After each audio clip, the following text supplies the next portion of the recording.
사무엘하 17장 15절에서 29절입니다. 키워드는 낙심한 아이도벨, 하나님의 동역자들, 하나님께 속한 사람입니다. 이에 후세가 사독과 아비아달 두 제사장에게 이르되 아이도벨이 압살롬과 이스라엘 장로들에게 이러이러하게 계략을 세웠고 나도 이러이러하게 계략을 세웠으니 이제 너희는 빨리 사람을 보내 다윗에게 전하기를 오늘 밤에 광야 나루터에서 자지 말고 아무쪼록 건너가소서 하라. 혹시 왕과 그를 따르는 모든 백성이 몰사할까 하노라 하니라.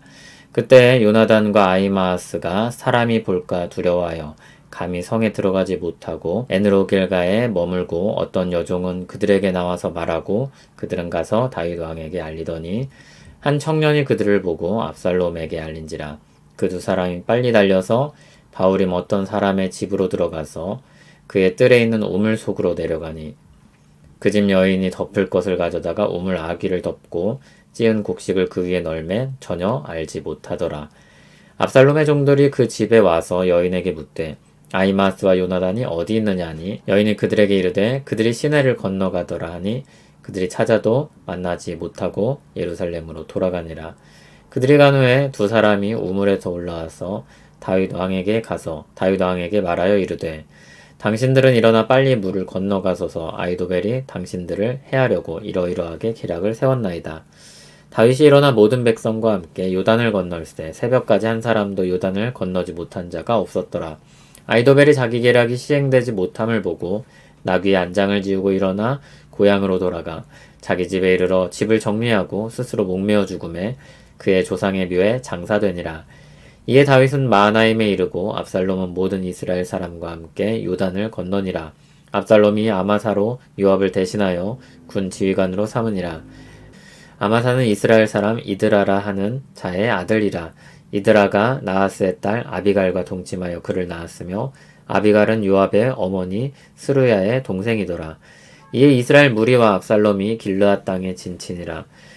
다윗이 마하나임에 이르렀을 때 암몬 족속에게 속한 랍바 사람 나하스의 아들 소비와 로데발 사람 암미엘의 아들 마길과 로글림 길르앗 사람 바르실레가 침상과 대야와 질그릇과 밀과 보리와 밀가루와 볶은 곡식과 콩과 팥과 볶은 녹두와 꿀과 버터와 양과 치즈를 가져다가 다윗과 그와 함께한 백성에게 먹게 하였으니 이는 그들 생각에 백성이 들에서 시장하고 고나고 목마르겠다 함이더라. 아멘. 다윗이 준비했던 대로 압살롬의 상황이 자신에게 들어옵니다. 후세는 사독과 아비아달에게 소식을 전했습니다. 전할 소식은 아이도벨과 후세 자신이 내놓은 두 가지 계략에 대한 내용이었습니다. 그리고 혹시 아이도벨의 계략을 압살롬이 택하여 기습할 수도 있으니 오늘 광야 나루터를 건너가라는 지침이 있었습니다. 요나단과 아히마아스는 사람들의 이목을 피해 성 밖에 있었습니다. 은밀히 소통을 하기 위해 전령 역할을 하려고 했는데 이 일을 위해 이름 없는 조력자가 하나 있었습니다. 성 밖과 안의 소식을 전해주는 한 여종입니다. 그런데 한 사람이 이런 과정을 포착했고 즉시 압살롬에게 알립니다. 그 사이 요나단과 아히마아스는 바우림이라는 지역의 한 집으로 가서 그들 우물 속으로 내려갔습니다. 그 집 여인은 우물을 덮고 곡식을 그 위에 널었습니다. 압살롬의 종들이 와서 수색했지만 도저히 찾을 수 없었습니다. 여인은 그들이 이미 시내를 건너갔다고 했습니다. 압살롬의 종들은 허탕을 치고 돌아갑니다. 그들이 떠난 후 두 전령 요나단과 아히마아스는 무사히 빠져나와 다윗에게 달려가 소식을 전합니다. 다윗 일행은 요단을 속히 건넜습니다. 아이도벨은 자기 계략이 시행되지 못함을 보고 낙심하여 집으로 돌아가 스스로 목매어 죽었습니다. 다윗은 요단을 건너 마하나임에 이르렀고 거기서 전열을 가다듬며 반격을 준비합니다. 압살롬도 진격할 준비를 했는데 아마사를 군 지휘관으로 삼습니다. 그는 요압의 어머니였던 스루야의 동생 아비갈의 아들입니다. 그러니까 요압과는 사촌지간입니다. 다윗과 압살롬은 아버지와 아들이고 요압과 아마스는 사촌지간입니다. 가족 사이에 피비린내 나는 전쟁이 벌어진 것입니다. 한편 마하나임에 이른 다윗에게 또 다른 조력자들이 찾아옵니다.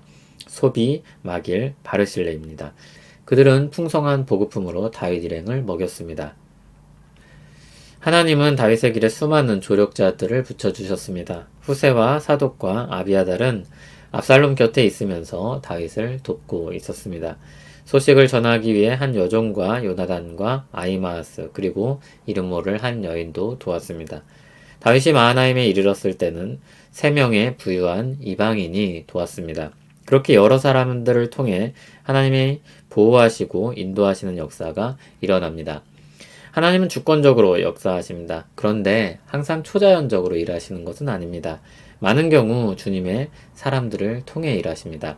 수많은 하나님의 사람들을 통해 하나님의 역사가 세워집니다. 각 사람들은 자기 자리에서 충성하고 하나님은 전체를 주관하시면서 한 방향으로 역사를 이끌어 가십니다. 루터는 우리가 이 땅에서 하는 일을 두고 하나님이 가면을 쓰고 행하시는 것이라고 했습니다. 하나님이 우리를 통해 일하신다는 것입니다. 루터의 말을 좀 더 인용해 보겠습니다. 그는 신자들이 하는 일이 비록 세속적으로 보일지라도 그들의 일은 하나님을 향한 예배이며 주님을 기쁘시게 하는 순종이라고 했습니다. 각 사람들은 자신이 하는 일이 어떻게 하나님의 큰 계획에 들어있는지 알지 못할 때가 많습니다. 그러나 그것을 주도하고 역사를 만드시는 분은 하나님이십니다. 우리에게 주어진 자리는 감독이 아니라 선수입니다.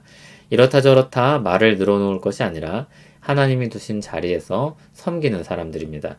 그런 수고들을 선하게 사용하셔서 하나님이 역사를 일구어 내십니다. 여러 가지 상황 속에서 지쳐 있다면 오늘 말씀 가운데 위로와 힘을 얻길 바랍니다. 우리는 하나님의 통역자입니다. 우리는 작고 연약하지만 하나님은 우리를 구원하시고 주님 안에 살게 하시고 하나님의 일을 맡기십니다. 하나님이 쓰시는 사람이 된 것입니다. 우리가 고군분투하는 이 시간들이 다 허송세월이 아니라 하나님이 지혜롭게 쓰시는 시간이라는 것입니다. 그 마음을 간직하고 힘쓰고 있는 분들은 응원과 격려의 말씀이 되길 바랍니다. 잘하고 있는 것입니다. 하나님이 기뻐하실 것입니다. 우리 순종을 통해 일하실 것입니다. 하나님이 영광 받으실 것입니다. 그 안에서 우리는 기쁨을 얻게 하실 것입니다.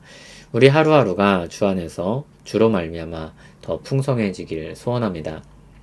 자격 없는 자에게 은혜를 베푸시고 사랑받는 자녀로 불러주신 은혜를 찬송합니다.